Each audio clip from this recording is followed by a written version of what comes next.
Hi friends, आज आपण संस्कृत व्याकरणमध्ये संज्ञा प्रकरण बघणार आहोत. तर संस्कृत भाषेची उत्पत्ती समोपसर्ग कृ धातू क्वत प्रत्यय याने होते. तसेच संस्कृत परिष्कृता व्याकरण नियम परिशुद्धा या भाषा सेव संस्कृत भाषा. कोणतेही भाषेचं ज्ञान घेण्याकरिता आपल्याला व्याकरणाची गरज असते, मग हिंदी असो वा इंग्रजी असो वा संस्कृत. आता संस्कृतची आपण व्याकरण बघूया. संस्कृत भाषेमध्ये 3 भाग पडतात. व्याकरणामध्ये 3 भाग पडतात: वर्णविचार, पदविचार आणि वाक्यविचार. आता वर्ण म्हणजे काय? तर वर्ण म्हणजेच जी अक्षरांची संख्या दिलेली आहे आपल्याला, जसं की अ, इ, क, ख, च, छ हे जे अक्षर असतात तीच वर्ण म्हणतात. त्यालाच आपण वर्ण म्हणतो.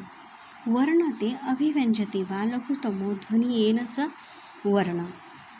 आता वर्णाची आता व्याकरण वाङ्मयाची रचना ही या वर्णामुळे होते. वर्ण म्हणजेच अ, इ, क, ख, च, छ आदी.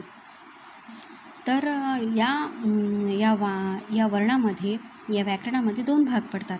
ते म्हणजे स्वर आणि व्यंजन. स्वर म्हणजेच अच आणि व्यंजन म्हणजेच हल. मराठीमध्ये स्वर जे असतात ते अ, आ, इ, ई, उ, ऊ, ए, ऐ, ओ, औ, अम, आहा असे असतात. पण संस्कृतमध्ये त्याला अच वर्ण म्हणजेच स्वर असं म्हणतात. आणि हल वर्ण म्हणजेच व्यंजन असं म्हणतात. स्वयं राजन्ते इति स्वरा.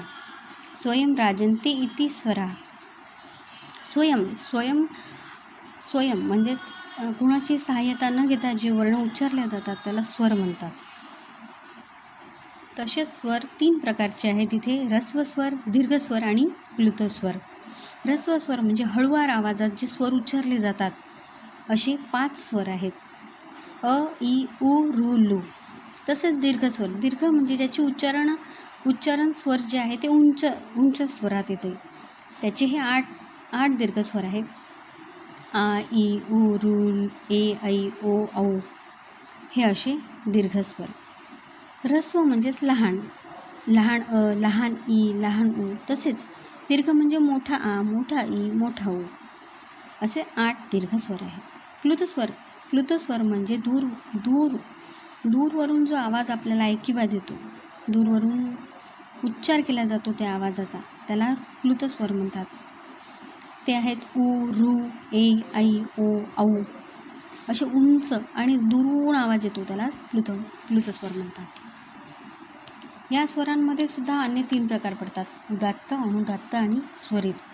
उदात्त, अनुदात्त, स्वरित म्हणजेच आपले उच्चारण स्थान जे असतात, कंठ, तालु, दंत, ओष्ठ असे उच्चारण स्थानातून उच्चारलेले शब्द म्हणजेच वेगवेगळे स्वर असतात. तर उदात्त स्वर काय आहे? तर तालु आणि त्या स्थानापासून उंच भागाकडून जे उच्चारणाचे वर्ण आहेत ती उदात्त. अनुदात्त म्हणजे तालु आणि निम्न भाग, तालु आणि त्याचा निम्न भाग, त्या स्थानाचा निम्न भाग, त्यापासून उच्चारला जाणारा अनुदात्त स्वर. आणि स्वरित म्हणजे उदात्त आणि अनुदात्त हे दोन्ही मिळून जो स्वर बनतो तो स्वरित. आता व्यंजनाचे भेद बघू आपण. व्यंजनाचे एकूण 33 भेद आहेत.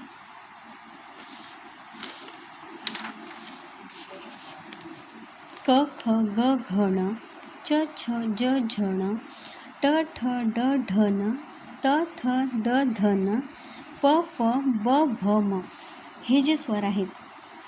तसेच य, र, ल, व, श, श, स, ह. क पासून ह पर्यंत जेवढे व्यंजनं आहेत ती आहे 33 व्यंजने.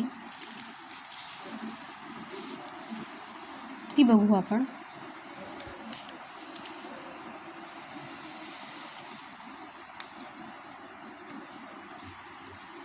तर आपल्याला क पासून म पर्यंत जी व्यंजने दिलेली आहे ती स्पर्श व्यंजने आहेत. य पासून व पर्यंत दिलेली आहे य, र, ल, व ते अंतस्थ वर्ण आहेत.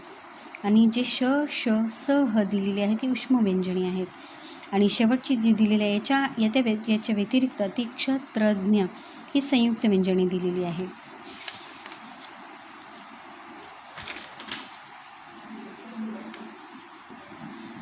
आपण आता अनुनासिक बघू. मुख आणि नासिकेने मुख तोंडाने आणि नाकाने ज्या वर्णाचे उच्चारण होते त्याला आपण अनुनासिक म्हणतो. जसे की न न न न म म्हणजेच पंचमस्थान. कोणते पंचम? आपले पंचमस्थान जे दिलेले आहे न न न न म, ही जी आहे शेवटची पंचमस्थाने ती आपली अनुनासिक स्थान आहेत, अनुनासिके आहेत. आणि याच्या व्यतिरिक्त जे अनुनासिक आहे ते ॲ ई उ रू असे आहेत. अनुनासिक जे नाहीत ते अननुनासिक आहेत. जे अनुनासिक नाही आहे ते अननुनासिक आहेत. वर्णाचे प्रकार बघूत आता आपण.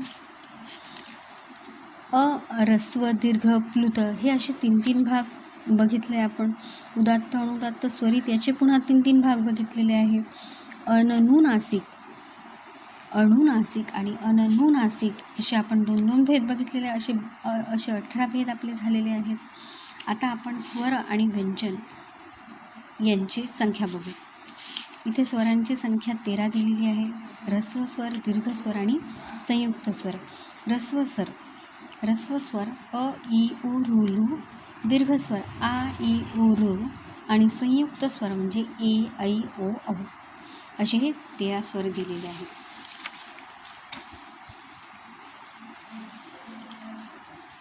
आता आपण व्यंजन तालिका बघू.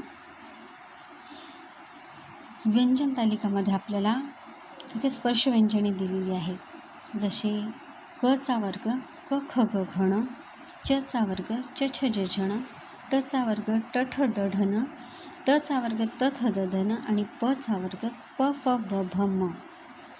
इथे यण दिलेले आहे य र ल व आणि इथे शल दिलेले आहे श श स ह. हे अंतस्थ वर्ण. यण म्हणजे अंतस्थ वर्ण आणि शल म्हणजे उष्मवर्ण. तसेच याच्या व्यतिरिक्त आपल्याला दिलेले आहे क्षत्रज्ञ म्हणजे विसर्ग म्हणजे क हलंत क आणि श मिळून क्ष झालेला आहे. हलंत त आणि र मिळून त्र झालेला आहे. हलंत ज आणि न मिळून ज्ञ झालेला आहे. वर्णस्थान तालिका बघू आता. स्थान, इथे स्थान दिलेले आहे, इथे वर्ण आणि इथे सूत्र दिलेले आहेत. आता आपल्याला कंठ, तालू, मूर्धा, दंत, ओष्ठ माहीत आहे, पण त्याचे वर्ण आणि त्याचे सूत्र आता बघू आपण. कंठ अकुह विसर्जनीयानाम कंठ. अ म्हणजेच अ आ अवर्ण. क म्हणजेच क चा वर्ण क ख ग घ न.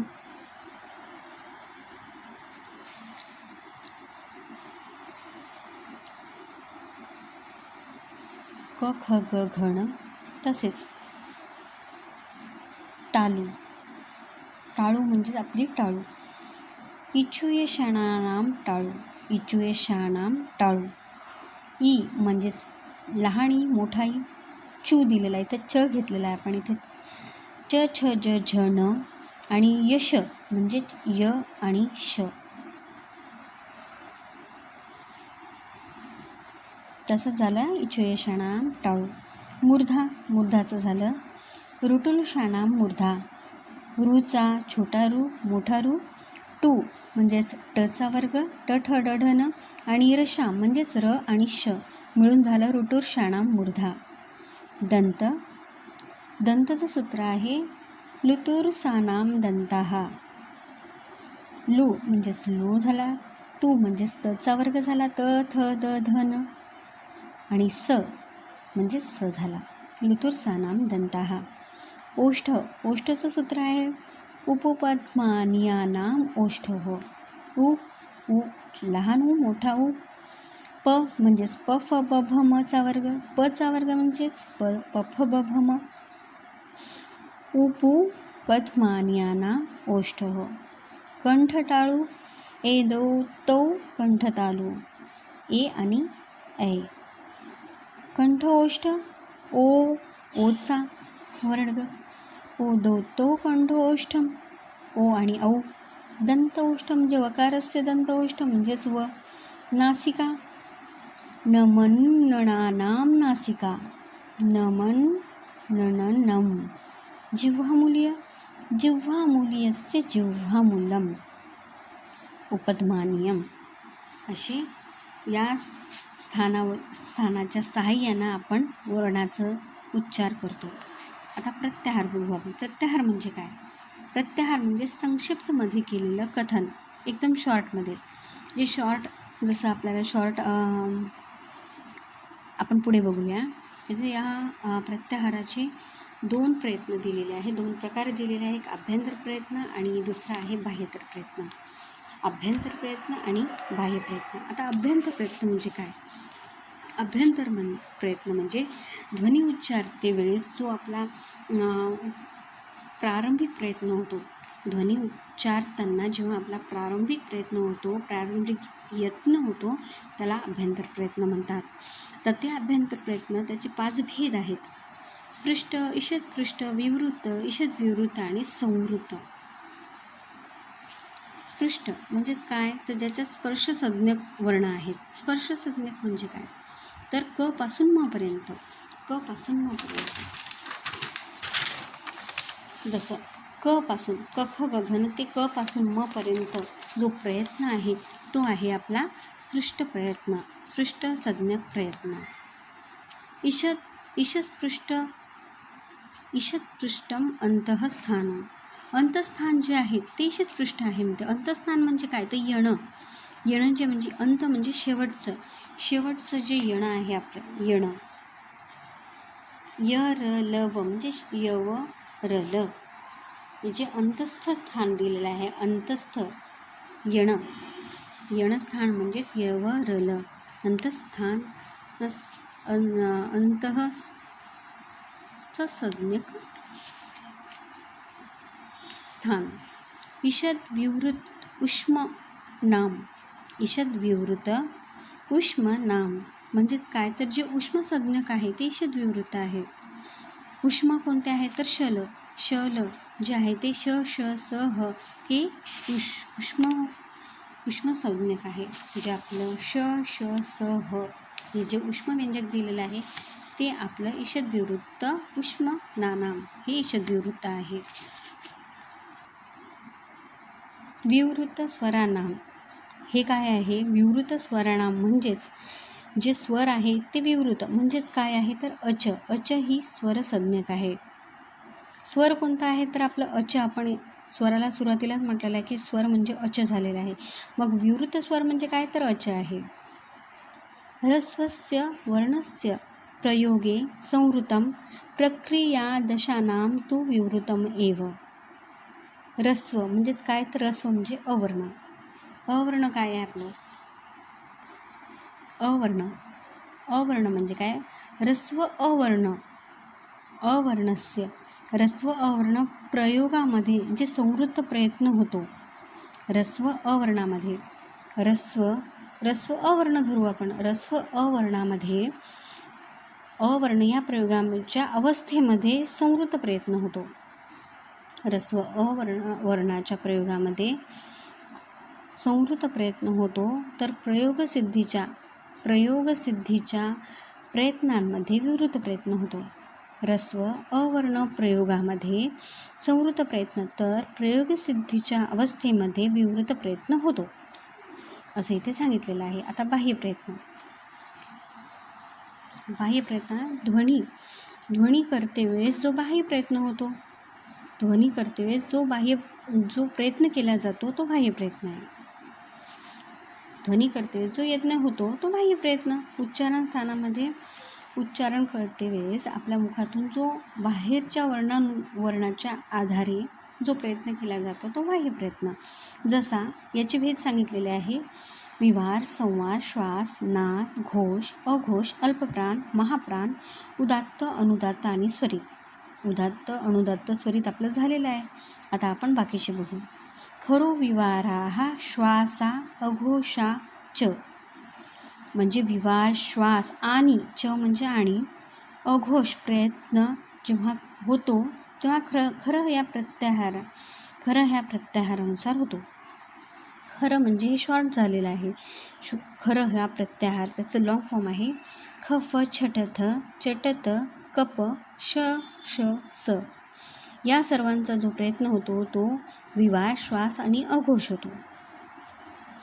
हश संवारानाद घोषाच. संवारनाद आणि घोष यांचा कोणता प्रयत्न होतो तर हश प्रयत्न होतो. हश या प्रत्याहारानुसार संवार नाद घोष हा प्रयत्न होतो. आता बघा हश म्हणजे काय. हश या प्रत्याहाराच्या वर्णानुसार संवाद नाद आणि घोष हा प्रयत्न होतो. हश हे शॉर्ट फॉर्म झालं. प्रत्याहार म्हणजेच काय तर संक्षिप्तमध्ये केलेलं कथन. हश संक्षिप्तमध्ये झालेलं. याचं लॉंग फॉर्म काय आहे तर मग ह य व र ल न मण न न झ भ घ ढ घ ज ब गड द हे वर्ण होते. वर्णनाम. आता हे तुम्हाला डिटेलमध्ये सांगते मी थोडंसं. आता खरं झालं तर खफ छटत व कसं झालं ते बघू आपण. खफ चटत कप हे जे सुरुवातीला आपण खरं घेतलेलं आहे ते बघू आपण. खफ चटत कप कप आणि शेवटचं आहे श स ह श स. तसेच हश घेऊ आपण. हयवर हे ह आहे. ह य व र ल जे य र ल व याचा उच्चार न करता ह य व र ल. मग हे पंचम स्थान न न न न म. तसेच झ ब घ झ भ घ ढ ध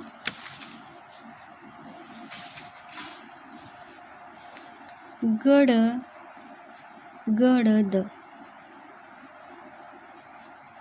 गब जब गड द. आता वर्णानाम प्रथम तृतीय पंचमा यणः च अल्पप्राण. याचा अर्थ काय तर अल्पप्राण कशाला म्हटलेलं आहे जे वर्णाचं प्रथम तृतीय पंचम स्थान आहे आणि यण आहे.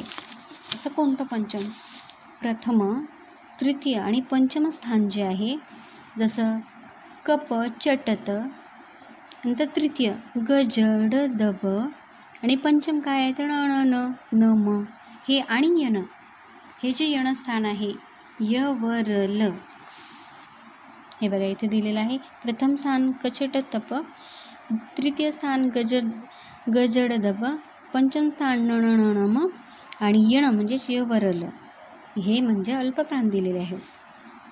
आता बघा वर्णनाम तृतीय चतुर्थ शल च महाप्राण. आता महाप्राण कशाला म्हटलेलं आहे तर वर्णाचं जे द्वितीय आणि चतुर्थ आणि शल दिलेलं आहे. बघा हे द्वितीय चतुर्थ आणि शल हे जे शल दिलेलं आहे. द्वितीय काय तर खफ छठत, चतुर्थ काय तर घ झ ढ ध भ आणि नंतर आहे शल श श स ह हे मिळून दिलेले आहे आपल्याला इथे. बघा द्वितीय स्थान खफ छठत, चतुर्थ स्थान घ झ ध ढ ध भ आणि शल दिले श श स ह हे उष्म स्थान दिलेलं आहे. अल्प आणि महाप्राण हे जे आहे ते पृथक प्रयत्न आहे. तसेच आता बघू प्रत्याहार बघू आपण. प्रत्याहाराचे सूत्र बघू. प्रत्याहार म्हणजेच संक्षिप्तमध्ये केलेलं कथन. आता त्याचं सूत्र आहे आदि अंतरेण सहित. आदि म्हणजे आधी आणि अंत म्हणजे शेवट. म्हणजे स्वर आणि व्यंजनाचं जे संक्षिप्त रूप केलेलं गेलेलं आहे सुरुवात आणि शेवटचं घेऊन त्याला प्रत्याहार म्हटलेलं आहे. आणि प्रत्याहार म्हणजे काय तर हे शॉर्ट फॉर्म दिलेले आहे आपल्याला. प्रत्याहार 1 पासून 21 पर्यंत दिलेले आहे. इथे तुम्ही स्क्रीनशॉट काढू शकता.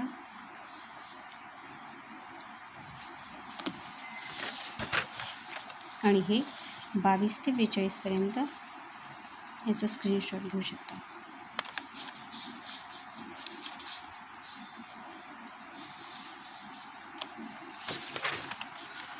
आता प्रत्याहार म्हणजे नेमकं कसं वाचायचं याला तर अण हे जे शॉर्ट फॉर्म दिलेलं आहे अण अ इ उ न. अ पासून न पर्यंत याचा पूर्ण उच्चार करायचा आहे. पण जे हलंत न आहे इथे न दिलेला आहे शेवटचा. या अक मध्ये शेवटचा क हलंत दिलेला आहे. अच मध्ये शेवटचा च हलंत दिलेला आहे. तर याचा उच्चार न करता पूर्ण याचा याचं आपल्याला उच्चारण करायचं नाही आहे. फक्त अ इ उ एवढंच आपल्याला लक्षात घ्यायचं आहे. हे आपल्याला उच्चार करायचा नाही आहे. अ पासून क पर्यंत तर आहे, पण लिहिताना हलंत क लिहायचं नाही आहे. जसं अ इ उ रु लू, अच अ इ उ रु लू ए ओ ए ओ. अट म्हणजेच अ इ उ रु लू ए ओ ए ओ हयवरट. अ पासून ट पर्यंत तर पूर्ण अट आपल्याला प्रत्याहार झालेला आहे, परंतु आपल्याला हलंत ट घ्यायचं नाही आहे, हलंत वर्ड घ्यायचे नाही आहे आपल्याला. आता आपल्याला इथे माहेश्वरी सूत्र दिलेलं आहे. माहेश्वरी सूत्र बघू आपण. भगवान शंकरांनी डमरूनादामध्ये जे उच्चार त्यांच्या डमरूतून जे उच्चार निघालेले आहेत, जे आवाज निघालेला आहे, जो नाद घोष झालेला आहे, ते या 14 सूत्रांचा झालेला आहे. ते बघू आपण. अ इ उण रुल्लुक ए ओम ए ओच हयवरट लण नमण ननम झभन घडधश जवघडदश खफ छटत छटतव कपय शशसर आणि हल. हे आहे माहेश्वरी सूत्र. आणि जे प्रत्याहार दिलेले आहे ते 42 दिलेले आहे. आता तुम्ही स्क्रीनशॉट घेतलेला आहे, त्याचा आपण शॉर्टमध्ये बघू. अण अक अंग अच अट अम अश अल इक इच इण उक ऐ एच एच हश हल यण यम यं यय यर वश वल यर मय नम झश झश झय झर छल मण जश वश खय खर छव चय चर शर आणि शल. आय होप तुम्हाला हा व्हिडिओ आवडला असेल तर कमेंट करा प्लीज की मी याचा पुढचा पार्ट घेऊ की नको, पुढचा व्हिडिओ घेऊ की नको. आणि share, like and subscribe please my channel. Bye.